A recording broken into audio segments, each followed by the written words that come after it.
¿Ya está? Hare Krishna, lectura del Srimad Bhagavatam en Radha Govinda Mandir con Saltillo, México, noreste de México. Vamos a leer el tercer canto, capítulo 28, texto número 11. Las instrucciones del señor Kapila a su madre de Bhajuti. Voy a leer la invocación y las reverencias.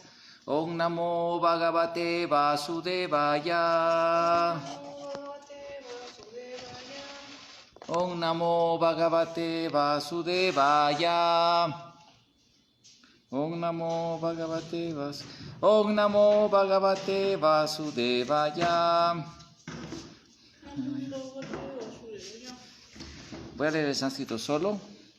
Pranayama dahedo shandara vichakir visan pratyaharena sangarvan dhyananena isvarangunam. Traducción. Con la práctica del proceso de pranayama, el yogi puede eliminar la contaminación de su condición fisiológica y concentrando la mente puede liberarse de todas las actividades pecaminosas. Para liberarse de la relación con la materia, debe refrenar los sentidos y la meditación en la suprema personalidad de Dios puede liberarlo uno de las tres modalidades del apego material. Significado de su divina gracia, Srila Prabhupada. Según la ciencia médica de la Ayurveda, hay tres elementos: kapha, pitta, vayu, flema, bilis y aire, que mantienen la condición fisiológica del cuerpo. La ciencia médica moderna no acepta la validez de este análisis fisiológico, pero estos tres elementos son la base del antiguo tratamiento ayurvédico. Este tratamiento atiende a la causa de los tres elementos, de los que en muchos pasajes del Bhagavatam se dice que son las condiciones básicas del cuerpo. Aquí se recomienda la práctica del proceso respiratorio de pranayama como medio para liberarse de la contaminación creada por los elementos fisiológicos principales.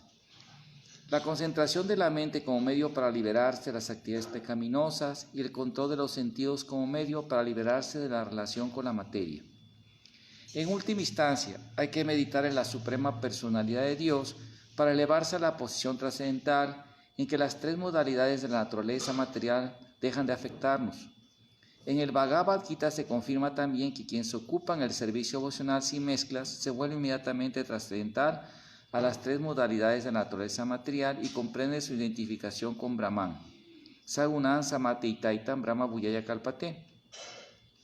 Cada parte del sistema de yoga tiene su actividad paralela en el Bhakti Yoga, pero en esta era la práctica del Bhakti Yoga es más fácil. Lo que el señor Chaitanya introdujo no es una nueva interpretación. El Bhakti Yoga es un proceso viable que comienza con cantar y escuchar. Tanto el Bhakti como los demás yogas tienen como objetivo final la suprema personalidad de Dios, pero uno es práctico, los demás son difíciles. Tenemos que purificar nuestra condición fisiológica mediante la concentración y el control de los sentidos. Después podremos fijar la mente en la suprema personalidad de Dios. Eso se denomina Samadhi. Om Ayanati Mirandasya Yananjana Salakaya Shakshurum Militan Yena Tasmai Sigurave Namaha Si Chaitanya Manovistam Estapitan Yena Bhutale Swayan Rupa Kadamahyam Dadati Swapadantikam Yaya Si Krishna Chaitanya Prabhu Nityananda Si Advaita Gadadhar Sivasadi Gaura Bhakta Vrinda Hare Krishna Krishna Krishna Hare Hare Hare Rama Rama Rama Hare Hare.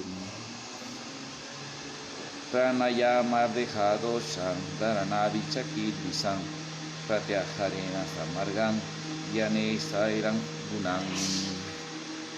Con la práctica del proceso de pranayama, el yogi puede eliminar la contaminación de la condición fisiológica y concentrando la mente puede liberarse de todas las actividades pecaminosas. Para liberarse de la relación con la materia, debe refrenar los sentidos y la meditación en la suprema personalidad de Dios puede liberarlo de las tres modalidades del apego material.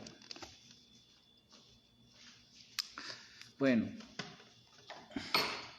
Aquí el señor Kapila enseña aspectos muy importantes de la práctica en el Ashtanga Yoga, aunque el sistema del Kapila se le llama Sankhya Yoga. Pero aquí está hablando especialmente del proceso de pranayama para controlar o equilibrar los doshas o los tres dhatus, los tres elementos básicos, que el desequilibrio de estos es lo que produce las enfermedades. Y estas enfermedades, este desequilibrio de estos se produce por un mal equilibrio de los aires vitales, que son varios aires, creo que son 5, ¿no? Aires vitales, algo así, no me acuerdo ahorita. Pranayama, Jnana, son varios aires vitales. Estos también es muy parecido a esto en la medicina y la ciencia médica también china y de todo el oriente lejano, que tiene su origen en el Ayurveda y su influencia en el Ayurveda. Aunque ellos lo resumen todo como el chi, o sea, la energía prana, el prana vital y apana, samana, todos los aires vitales llaman chi en general. Bueno, entonces el pranayama, los temas de respiración, sí, que en chino se dice qigong, ejercicios de respiración, todo eso, ayudan a poner la lengua al paladar, a practicar la respiración y todo eso.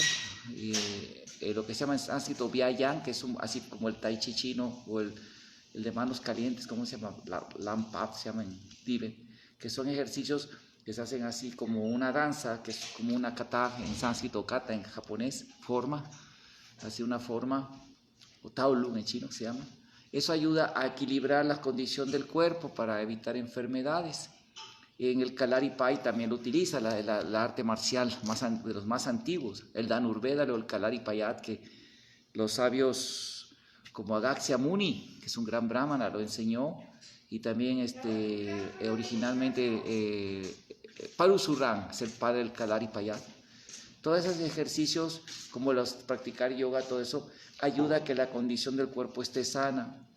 Y así, por ejemplo, uno ve en el Oriente, las personas que practican estas disciplinas, uno ve en videos de YouTube, en maestros así que son guru tal, de artes marciales de la India, el Kalari, el Chilamban y otros, ¿verdad? Los Sikhs, Katachak, ¿cómo se llama algo así? Así, Kachak, y otros estilos así de artes marciales que practican estas disciplinas, o las bailarinas de Bharatanatyam, ¿verdad? Practican las danzas de Bharatanatyam, que tienen también tienen base en las artes marciales. Sus movimientos son técnicas de aplicación de artes marciales, eso lo han explicado los expertos, o Odissi y otras así. Pero practicar esa disciplina y practicar la respiración, todo eso, las personas llegan a vivir muchos años y muy sanas, como los que practican los sistemas de Ashtanga Yoga y Hatha Yoga adecuadamente. Así, las personas hacen que su aire vital esté sano, son viejitos y todavía son muy activos, fuertes, ¿no? Uno también ve eso en China, profesores que son vegetarianos, porque ese es lo original, ortodoxo, que son maestros budistas y taoístas, como los monjes Shaolin, los monjes del Buda, los sacerdotes taoístas, ellos son completamente vegetarianos, ¿no?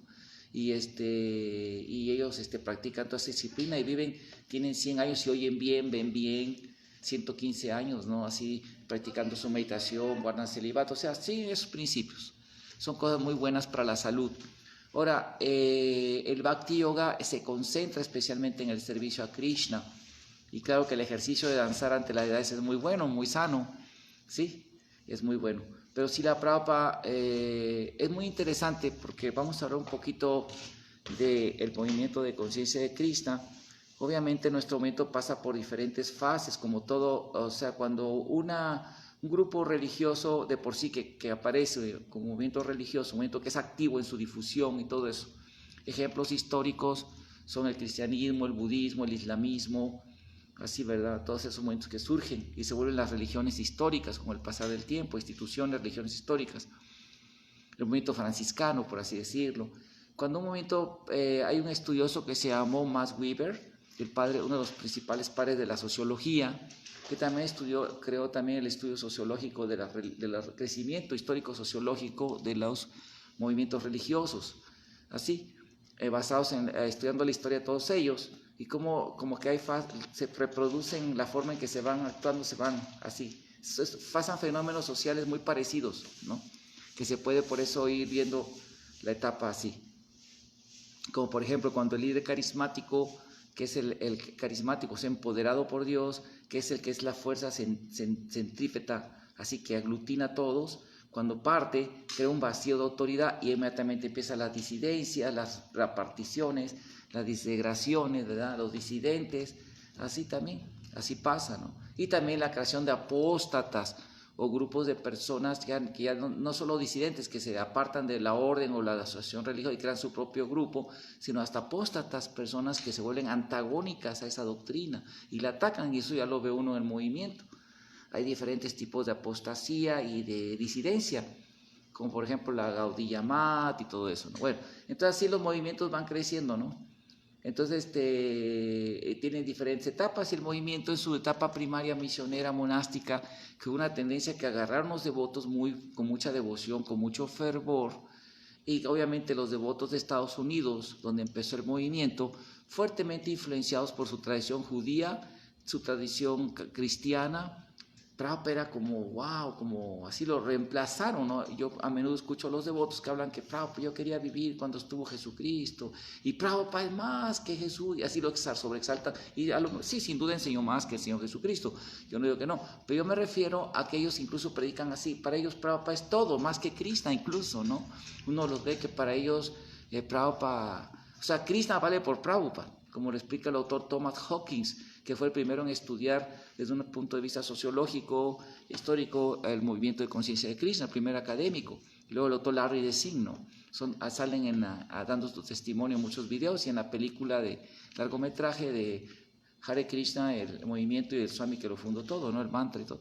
Ahí salen ellos dando sus testimonios científicos, su estudio, y otros también académicos que han estudiado el movimiento, pero principalmente ellos dos.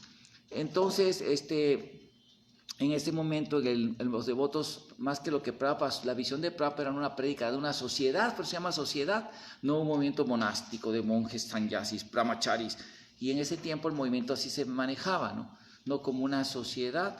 Prabhupada nos enseñó el ejemplo como Bhaktivinoda Thakur, de lo que es la gente en general, que es el modelo general para toda la gente. A veces en la prédica los devotos todavía mandan volantes a la gente, poniendo un movimiento muy misionero, puros brahmanas, puros brahmacharis, puros sannyasis, ¿no? O sea, y eso, en lugar de atraer a la gente, pues ¿cuánta gente quiere ser un brahmana monje?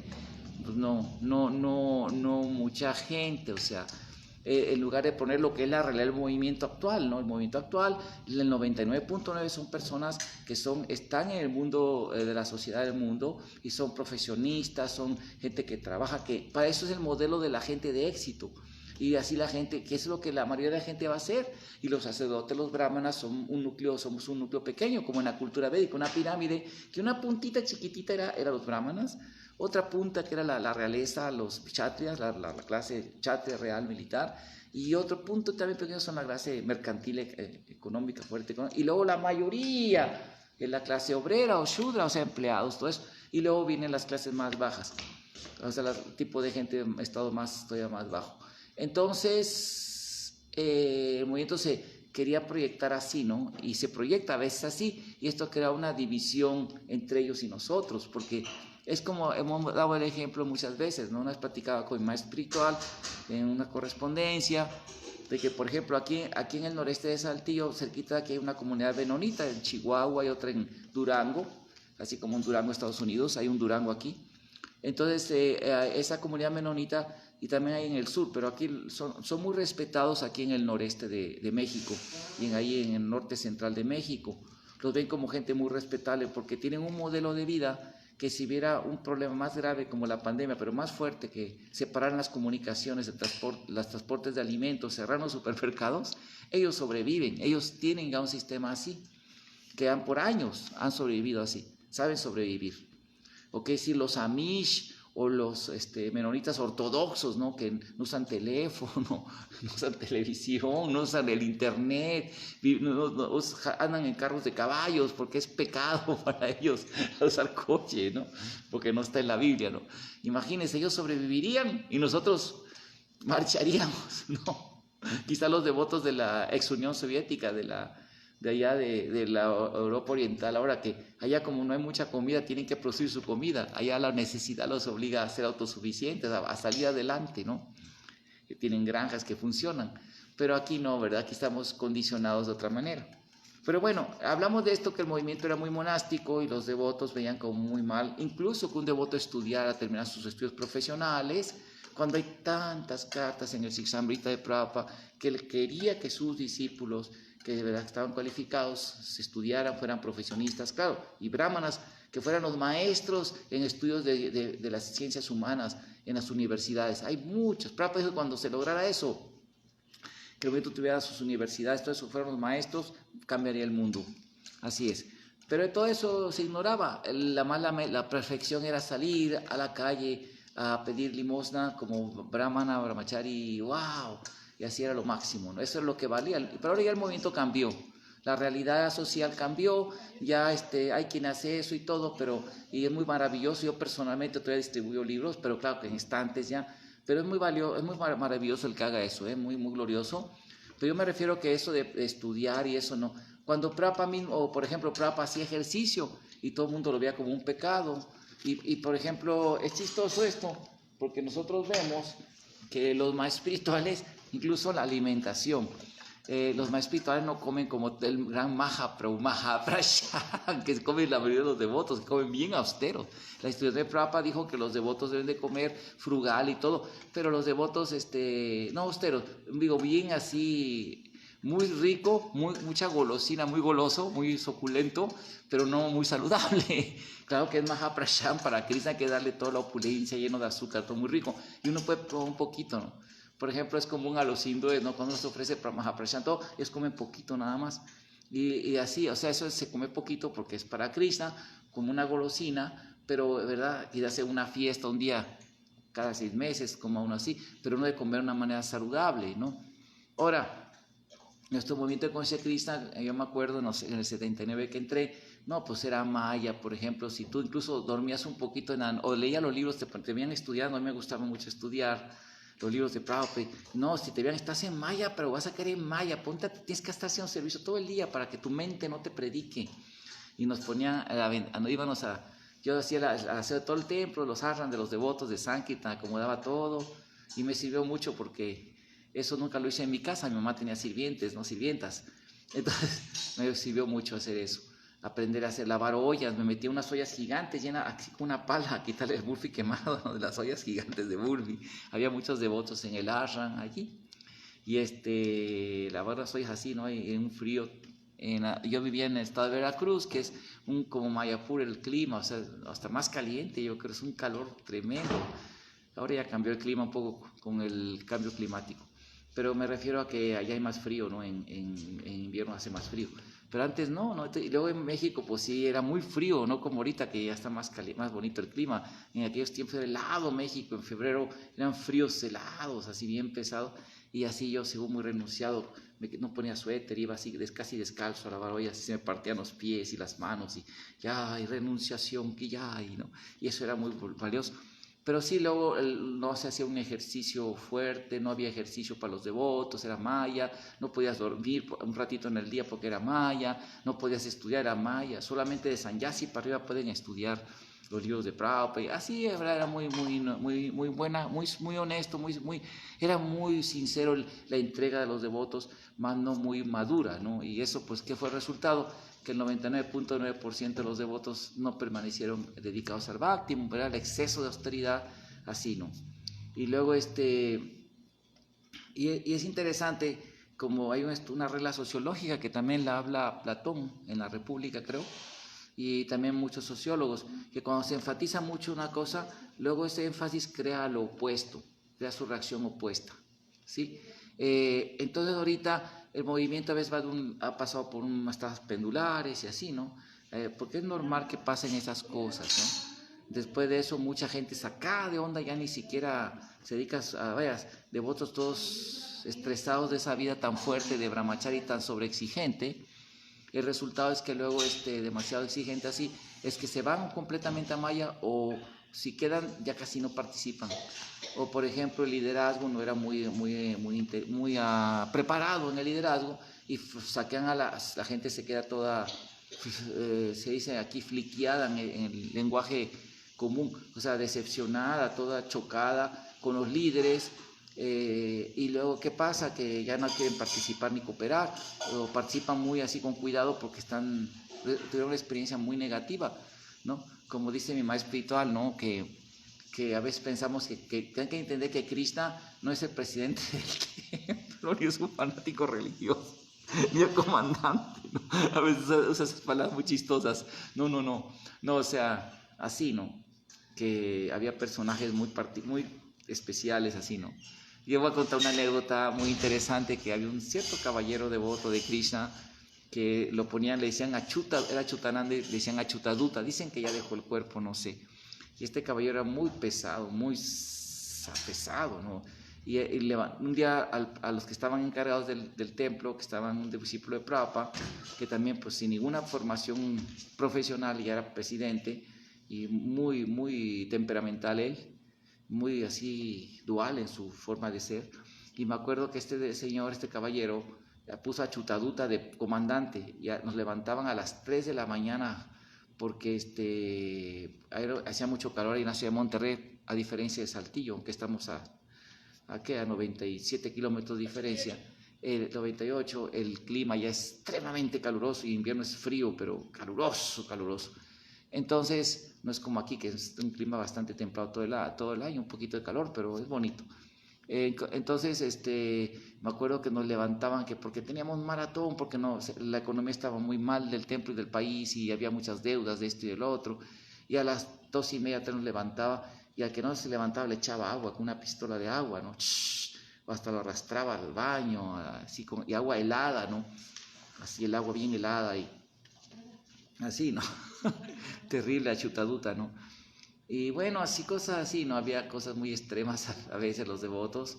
O por ejemplo, una muchachita, yo me acuerdo un caso yo lo vi eso, unas jovencitas, era una hija de devotos, una muchita crecida en el movimiento, una joven bonita, devota muy bonita y todo. Y otras muchachitas también, jovencitas que estaban en el templo, casi menores de edad, que se habían hecho devotas, y un día fueron a Sankirtan y no hicieron una cuota, no sé cómo sería en otros lugares, le ponían una cuota los sábados, y no vendieron 100 libros, no 200 libros, sino que les fue mal, y esa vez vinieron poquitos, un poquito, estoy hablando de aquel tiempo, eran un poquito vender menos de 100 libros, entonces 70, 80 libros, y entonces me acuerdo que el líder de ese tiempo dijo: ustedes estuvieron en Maya, se me largan ahorita, y las echó a la calle a las 5 de la mañana después de Mongolarti, así las mandó sin prachadan, así a la calle en la Ciudad de México a las 5 de la mañana. Ciudad de México es una ciudad sumamente peligrosa, ¿no? Y ahí van las muchachitas caminando, viendo a ver el metro, con un montón de casas, sin comida, sin agua siquiera. Incluso el líder en aquel tiempo, no diré nombres por respeto, este caballero, él sí comía su mahaprasada, su familia, todo, y a las devotas cuando venían no tenían comida, no tenían que comer, porque había una ofrendita de fruta y galletas así que le daban a las pruebas, eran puras majeras de edades, que no alcanzaba para un grupo de 15 o 20 devotas que estudian libros, o de otros 10, 15 devotos que estudian libros. Pero él sí comía su maja, ¿no? Y decían los devotos que su hijo, el chiquito, agarraba y tiraba así las pacuras de queso al suelo, ¿no? Que así las agarraban, las lavaban y se las comían las devotas. Cosas así, ¿no? Había excesos muy especiales por la misma falta de madurez, formación profesional en el movimiento. Ahora bien, ahorita el movimiento ya no es así, ¿verdad? Ya cambió mucho, ahorita hay muy poco personal interno, ya la mayoría son congregacionales, se vuelve más natural el movimiento. Así. Y entonces, ahora lo interesante de esto es que esa experiencia, como hay un journal que se llama ISKCON Communication Journal, donde participan devotos eruditos, devotos académicos externos, ahí presentan estudios sobre el movimiento, y es muy educativo, lo pueden buscar en internet.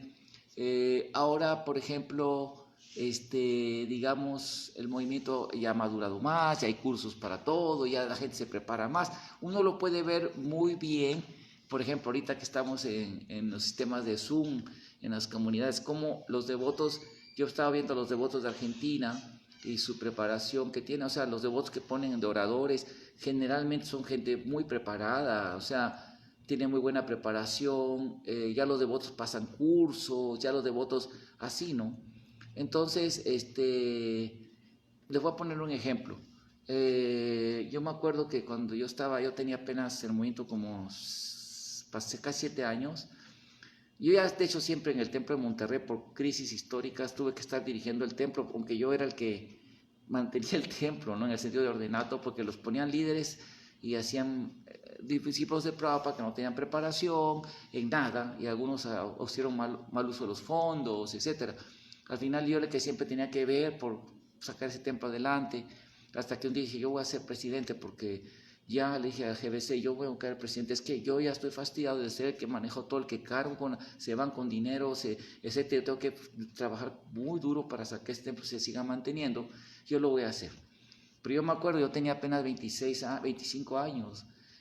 Por ejemplo, mi padre, él es médico, y fue un médico muy, muy brillante, él como médico, y cuando estaba, de hecho abrió una clínica, cuando lo mandaron a hacer cirugía donde yo nací, y luego lo pasaron a otra ciudad, y como médico familiar de medicina externa, luego lo pusieron de jefe de medicina externa, director o sea, de jefe de departamento de medicina externa, así, pero para eso lo mandaban a capacitación. Yo me acuerdo que mínimo iba cada mes o cada 2 meses, 2 o 3 veces así, a cursos de capacitación, le enseñaban administración clínica, todo lo capacitaban, y así, y luego antes de tomar ese puesto, le pasaba un curso de capacitación con el anterior, cómo tenía que hacer las cosas. No es que hay que ¿no?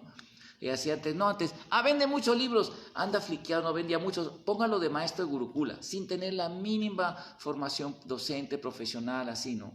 Es como decir a alguien, toma, mira, sí, tú sabes manejar un camión, pero ya maneja el carro de los niños, el camión o sea, sin saber manejar. Ahí aprende a ver cómo. O por ejemplo, así también, nada más porque vendía libros y todo, sí, ponlo de presidente, ponlo de líder, y ni sabía ni qué cosa hacer, ni con la instrucción, no había eso. Era muy nuevo el movimiento. Y eso obviamente que es garrafal, ¿no? Es garrafal. Y podemos hacer una lista de toda una serie de situaciones difíciles que se han creado en el movimiento por esa actitud, ¿no? Así. Su Santidad Hanuma Prasad Swami, él dice, yo le platicaba, ¿no? Que muchos devotos siempre hablan de su tiempo, cuando estuvieron en el inicio, los 70, los discípulos de Prabhupada, como que se fijaron, fue una impresión tan hermosa esa convivencia, esa experiencia espiritual que tuvieron, y aparte conocer a Prabhupada, y les gustaría vivir en ese tiempo. De hecho lo manifiestan cuando escriben, y nada más están pensando en esa época tan hermosa, ¿no? Porque fue una experiencia tan intensa, espiritual. Y me dice Hanuma Prasad Swami, sin embargo, paralelamente yo no me gustaría volver a vivir ahí, fue horrible, la administración horrible, sin entrar en detalles, así me dijo Maharaj Hanuma Prasad Swami. Él venía mucho antes de ser maestro espiritual aquí a Saltillo, porque hacíamos programas con la academia, los académicos. Bueno, entonces es interesante todo esto, porque el movimiento pasa por diferentes facetas. Y sí, Prabhupada hacía ejercicio, él caminaba, y dicen que para alcanzar a Prabhupada caminando, tenías que correr, porque caminaba bien rápido, dos veces al día, 2 horas de ejercicio. Aparte recibía masajes ayurvédicos con aceite, que son para equilibrar los dosas. Prabhupada también comía muy poquito, aunque la Maha comía poquito, sí, comía muy poquito.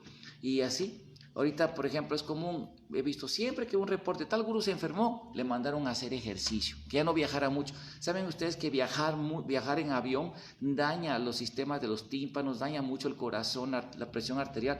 Porque aunque tienen o sea, le quitan la presión atmosférica, depresurizada, algo se llama.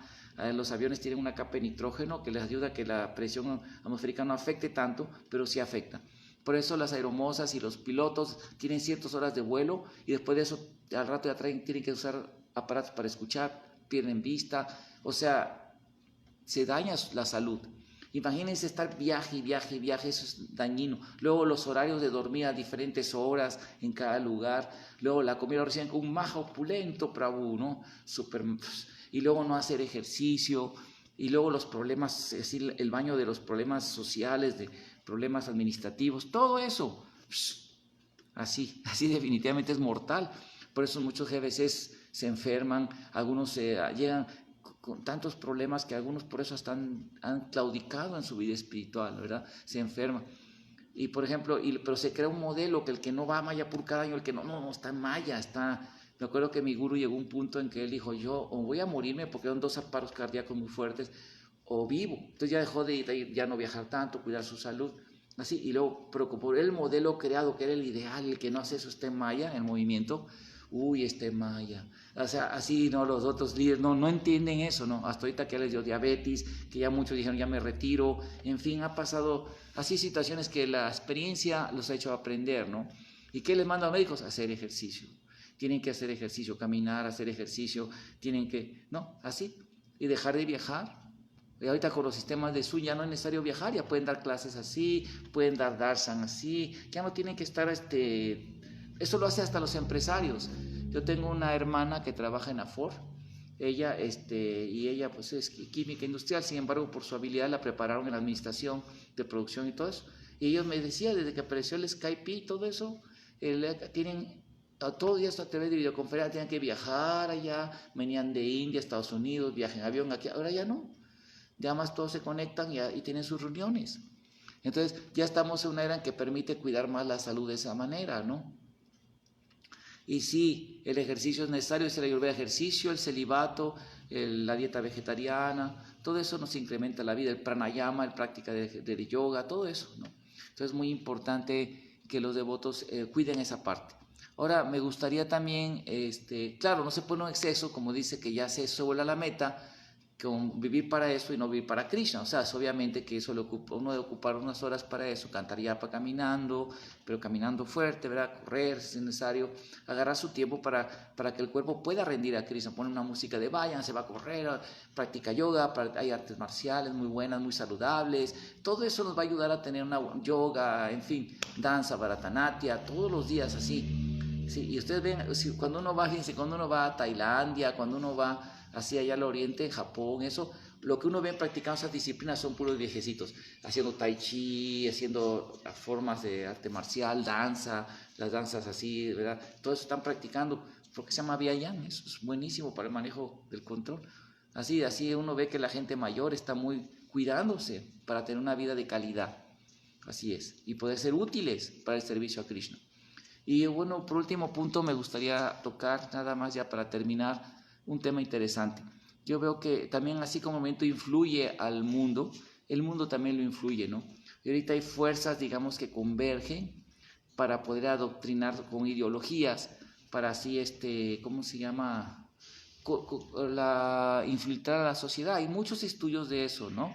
Por uno están las fuerzas, digamos, del ultracapitalismo globalizante, ¿no? Que está muy fuerte, así, las empresas, emporios, que mandan misioneros a la India, a todo el mundo, para primero meter su ideología, y estas personas traen la cultura de consumismo americano, ¿sí? De la vida, el modo americano de vida. Los mormones, testigos de Jehová, todos, incluso sus pinturas son que el reino de Dios va a ser como Estados Unidos. Así lo ponen. Y ellos saben muy bien que, por ejemplo, la primera generación que llega, de los predicadores que llegan, ¿sí? Y los primeros conversos son muy ortodoxos en seguir la religión. Pero la siguiente generación solo agarra, digamos, los anartas de la cultura americanista, como pasa en Estados Unidos, ¿no? Que es chistoso, uno ve, aquí vienen los pastores a predicar acá y acá, y los hijos son los spring breakers, se les llama, no sé si allá lo conozcan en otros países de Sudamérica que escuchan las clases de aquí, que Spring Breakers son jóvenes que vienen en las vacaciones de primavera a México y hacen desmanes, ¿no? Hacen desastres, se desnudan en las playas, se intoxican, y claro, dejan mucho dinero eso y son bienvenidos para el negocio local, pero es un mal ejemplo, ¿no? Un súper mal ejemplo eso. O sea, y esos son los hijos de los misioneros. Y al rato ya que se casan ya son el misionero, el hermano Clare, ¿no? Reverendo, Elder Clare, no sé qué, que va a predicar. 2 años se va a predicar el misionero, ya regrese, casi ya sentó cabeza. Y así es, pero las generaciones que pasan van perdiendo la fe, en la ortodoxia, o sea, la ortopraxis de practicar bien los principios de esa religión, la moral, la ética. Y también pasa en los devotos, así también. Entonces, pero ahorita no vamos a entrar en eso. Podemos hablar una clase sobre homeschool y cómo educar a los hijos. Bueno, la cuestión es que ellos saben que entran los misioneros cristianos y primero sí, la primera generación de conversos muy acá, pero los hijos van a tomar las modas americanas y la forma americana de vida y desenraizar la cultura así tradicional. Y por otro lado, otra fuerza muy grande que está ahorita influyendo muy duro en Latinoamérica, en Europa más y en todos lados, es la ideología de género, ¿no? Que es un conjunto de ideologías que ha captado que la nueva izquierda, el marxismo cultural, que imagínense todavía, bueno, no voy a entrar en detalles, pero estas personas han agarrado movimientos que ya eran activos antes, ¿no? Los han agarrado como sus peones de batalla, ¿no? Entre ellos está el movimiento veganista, también ya lo tomaron, ¿no?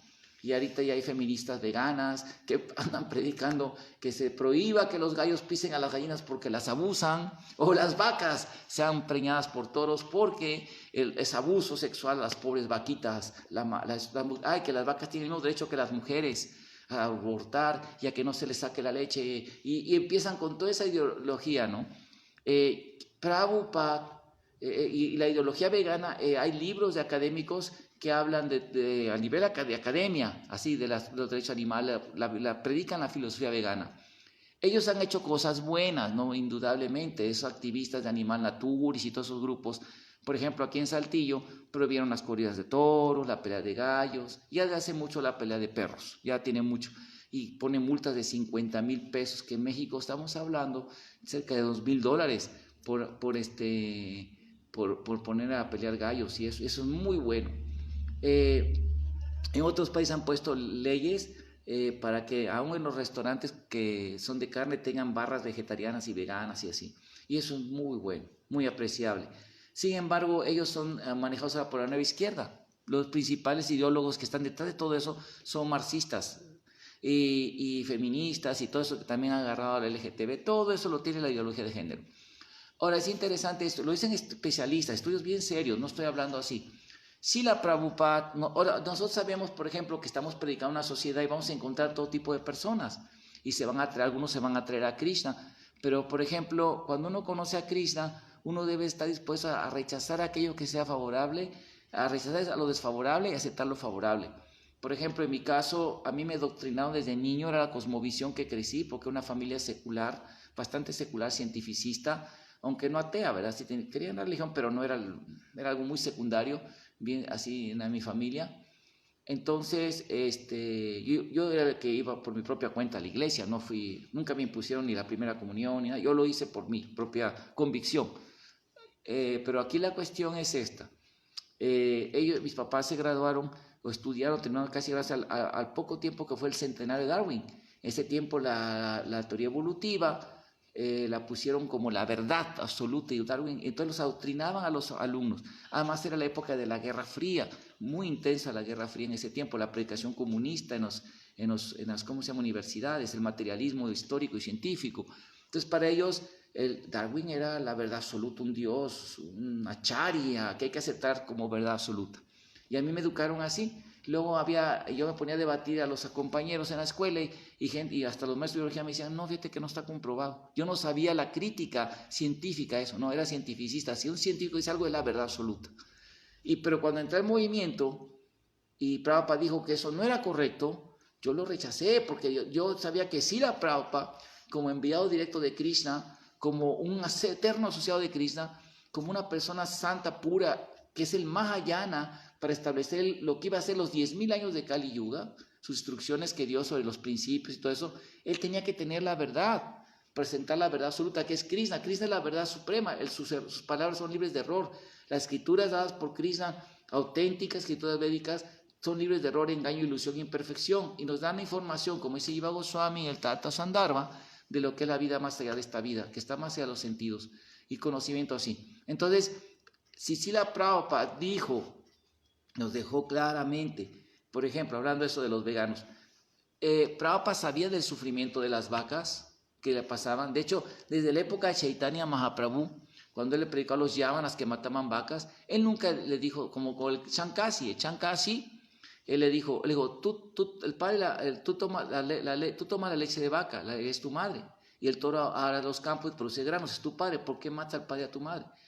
Y entonces ya el Chankasi explicó su interpretación de sus escrituras, ¿así? Y él dijo que en el Corán, la línea más avanzada del Islam, no era bueno comer carne ni matar vacas, ¿no?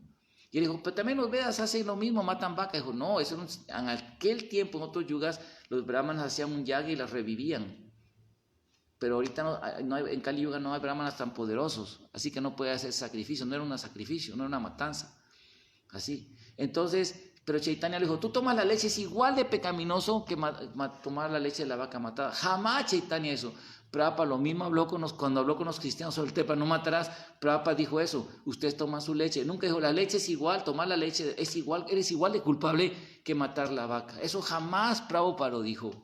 Al contrario, hay cartas, hay de hecho muchos artículos escritos que Prabhupada, incluso en ese tiempo, no sé si en aquel tiempo lo hacían, pero ahorita no se hace, ¿no? Ahora, en México yo tengo una muchacha que era simpatizante del movimiento, no sé qué fue de ella, pues ya se alejó, ¿verdad? Esta Alma, y otras personas que yo conozco, de aquí hay una universidad agraria, se especializan en todo eso, que hicimos una investigación de campo con los lecheros y todo eso, de cómo tratan a las vacas, todo eso, ¿no? Bueno, resulta que la Prabhupada dijo, pero no le ponen hueso ni hueso de vaca ni hueso de pescado para ponerle vitaminas a las vacas, eso no sé si en Estados Unidos lo hicieron, pero aquí en México nunca se ha usado para vitaminarlas, hay vitaminas sintéticas, de hecho, ¿no? Bueno, la cuestión es que a Prabhupada le dijeron eso, oye, Prabhupada, fíjese que la leche aquí le echan huesos de pescado para tener vitaminas, y el hijo Prabhupada dijo, no importa, ustedes ofrezcan la que tomen, tienen que tomar aunque es esa leche, porque en Kali Yuga todo está contaminado. Y si ustedes ofrecen la leche, Prabhupada lo dice también hasta en el Krishna Book, que cuando un árbol le ofrece las hojas, todo eso a Krishna, sus frutas también se benefician mucho de ellos. Una latita de esas de leche es la leche de un revuelto de 30 vacas o más, que se le ofrece a Krishna, van a beneficiar a las vacas. Y violencia, dice el Bhagavad Gita, cuando Prabhupada habla de violencia, en el capítulo 14, en el capítulo también 14, y sí el 14 creo, o el 16, dice que violencia no nada más significa algo, no dañar, no, significa mantener o dejar a las almas en la ignorancia que sufran en el mundo material. Entonces, si tú dices, yo no voy a ser violento, porque soy vegano, porque pobre sufrito animal, porque sufre, no voy a ofrecer esa leche de Dios a Krishna, no la voy a tomar, no lo voy a ofrecer a Krishna, tú lo estás dejando en el samsara, lo estás dejando que siga más en el samsara el alma, te estás cometiendo grave violencia. O sea, el veganismo es una filosofía, hay una crítica por lo mismo de que como son una filosofía extrema, ¿sí? Es la forma más radical del vegetarianismo, ¿sí? Ha creado un opuesto, porque cuando se predica mucho una cosa, la reacción social va a ser lo opuesto. Que ahorita ya está la Universidad de Complutense en España, obviamente con algunos eruditos muy carnívoros y muy bien pagados, sacaron un estudio tremendo, refutan toda la tontería del veganismo, tontería porque es muy absurda, como filosofía es muy absurdo, y ya ¿cómo se llama? Hasta el punto que llegan a sostener que el hombre es carnívoro por necesidad, que es necesario, a otro extremo, volvió a otro extremo, creo el otro extremo, un extremo a otro. En realidad, si un devoto fue vegano y por esa ideología y tienen cosas buenas, muy respetables, y obviamente desde que fueran veganos a que sean comedores de carne, 1000 veces es más piadoso ser vegano. Pero el punto aquí es que Srila Prabhupada, incluso en sus comentarios, en la historia de Mohini Avatar, cuando baten el océano de leche, Prabhupada dice que los demonios dicen que la leche es mala. La leche es el dharma líquido, ¿sí?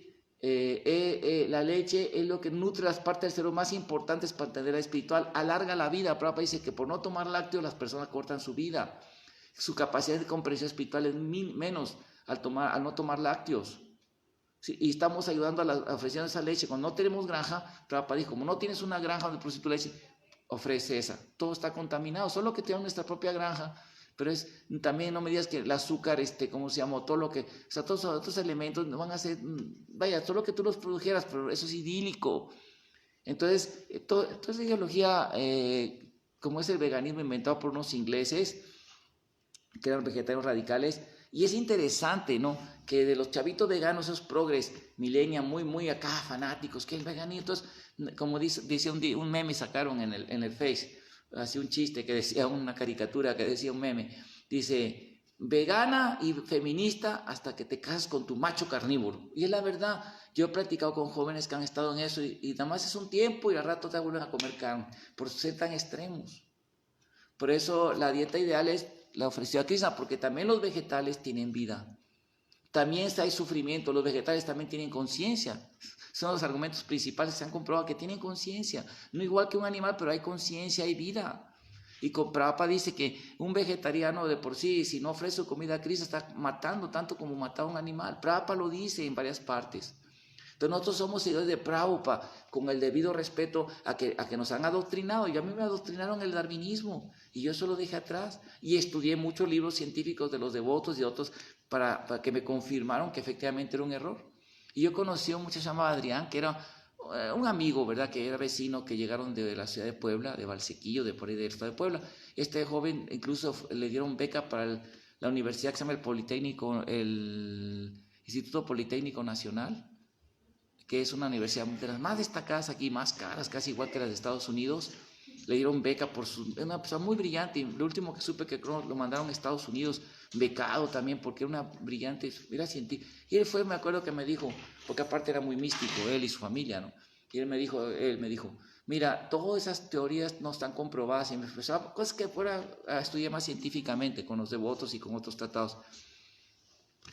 Él me dijo eso, o sea, la verdad, ¿no? La verdad eso no. Pero yo tuve que renunciar a esa ideología porque, yo acepté a Krishna. Krishna me enseña la verdad. Entonces, ¿cómo se llama?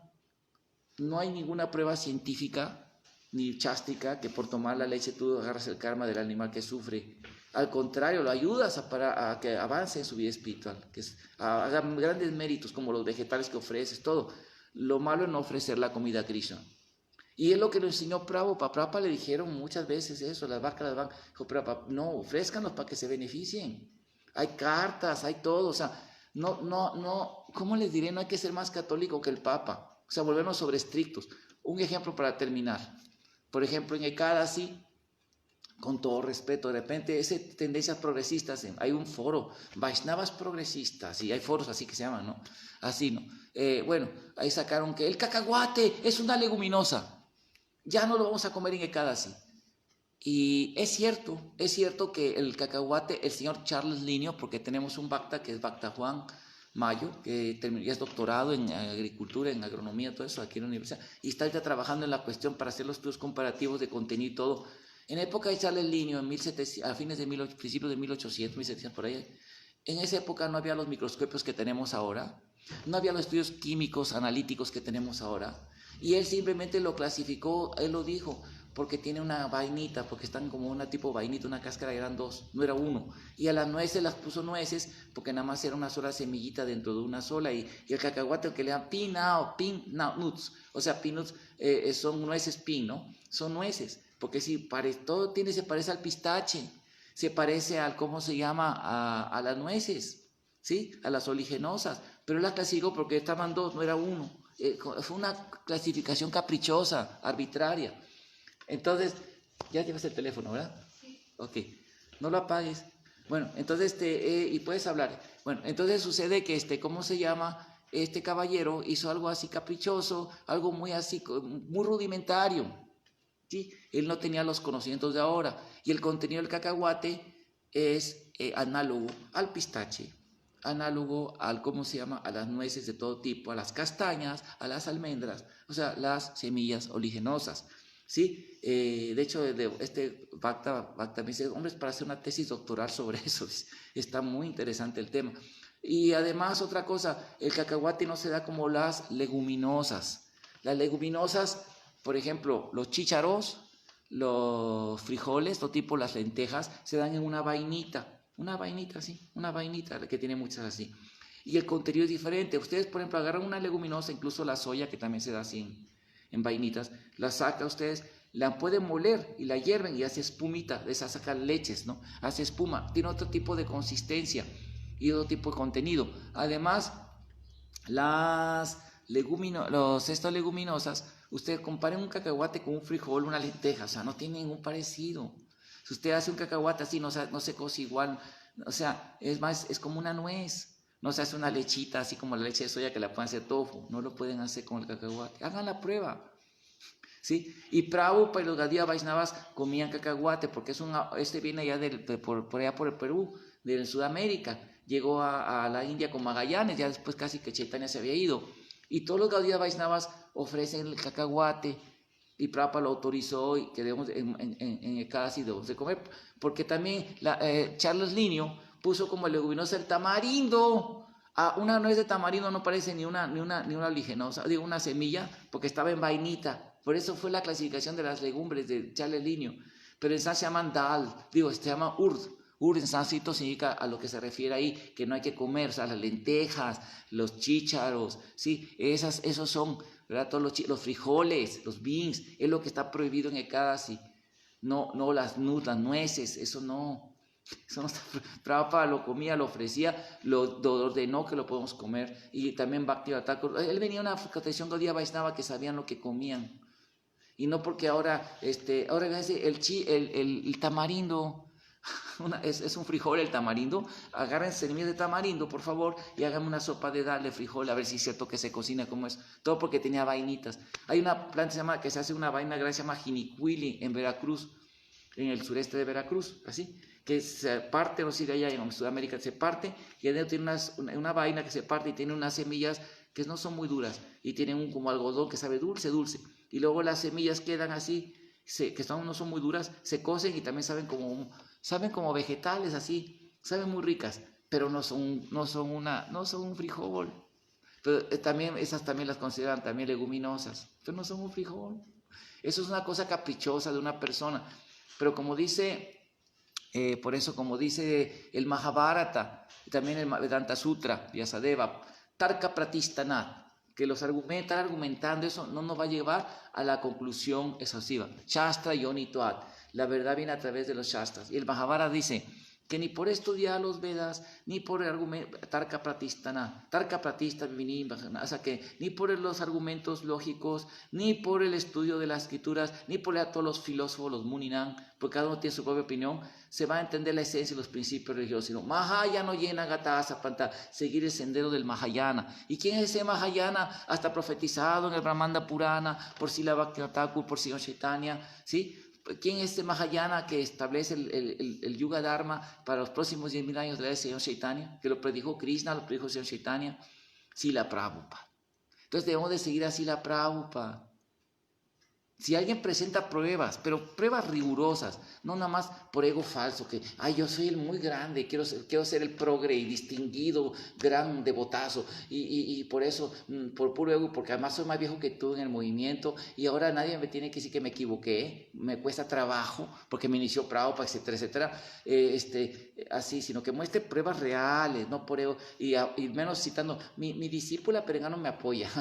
Por favor, mi fan, pero no discípula, mi fan, alguien que me apoya, miren, esta me apoya. Por eso, no, fuentes científicas rigurosas que comprobaran eso, pues ok, pues ni modo, Prabhupada se equivocó, ¿verdad?